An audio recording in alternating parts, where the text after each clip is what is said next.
those few remarks, I support the motion. Thank you.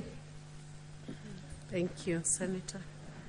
Senator Oburu Ondinga.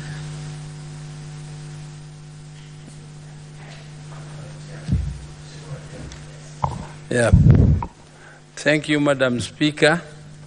Madam Speaker, I rise to support this motion at this time when our country is going through a lot of stress, and it is a time for reflection, Madam Speaker. Madam Speaker, this thing has not started today. It has not started with this regime. It has not started by the previous one. Madam Speaker, this is something which has been going on for years and years, regime after regime, coming in, and they are not listening to the people. Madam Speaker, this is because our people have not seen the independence they fought for. People thought they had gained independence, but Madam Speaker, when the leaders came in, leaders started with greed. They started with land grabbing, Madam Speaker, with nepotism, tribalism, and open corruption. Madam Speaker, this is what has accumulated. It has accumulated, and it has been bubbling beneath, and finally it has come out to burst. I remember the previous president, Uhuru Kenyatta, told us that there is a force coming underneath, which is the youth, and they have issues. And if their issues are not addressed, Madam Speaker, it will burst one day and it will tear all of us into pieces. Madam Speaker, this morning I was impressed by what our majority leader said. In fact, Madam Speaker, I failed to recognize him. I didn't think it was Chariot speaking.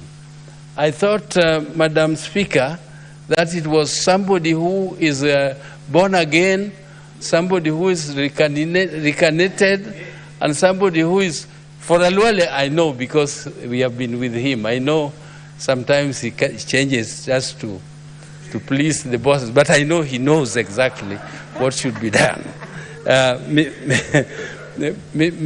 Madam Speaker, I was so happy, and I'm so happy that Parliament and the Senate is waking up to its role.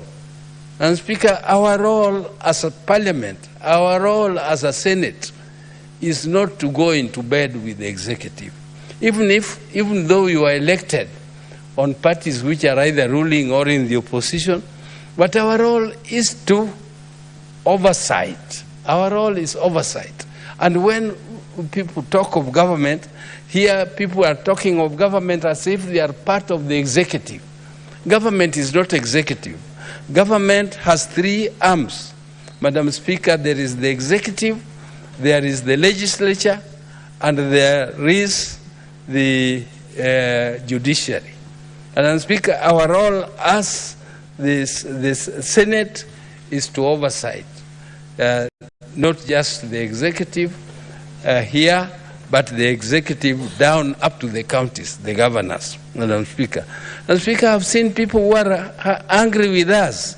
They are saying that even as senators, we are not properly oversighting the governors. Madam Speaker, this is not an empty accusation. This is something we should reflect and think exactly what we should do about it, Madam Speaker. Madam Speaker, this is, we are looking at corruption. Corruption as a cancer. It is a cancer in our country, Madam Speaker, because it is the corruption which has brought down, it has brought down many institutions. Many institutions cannot work because of corruption.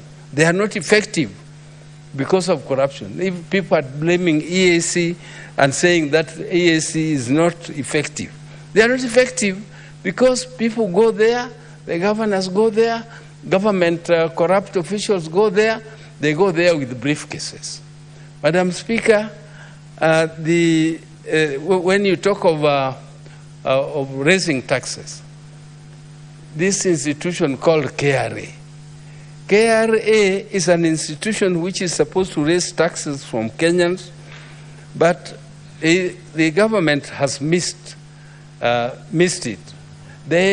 I think those who are advising, and some of them are people I know because we used to work with them together, they are advising that raising levels of taxes and introducing new taxes is the way to go in raising money for the government.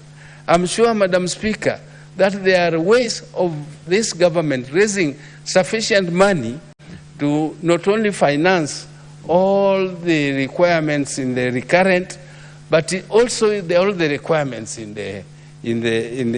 development, Madam Speaker. Madam Speaker, we don't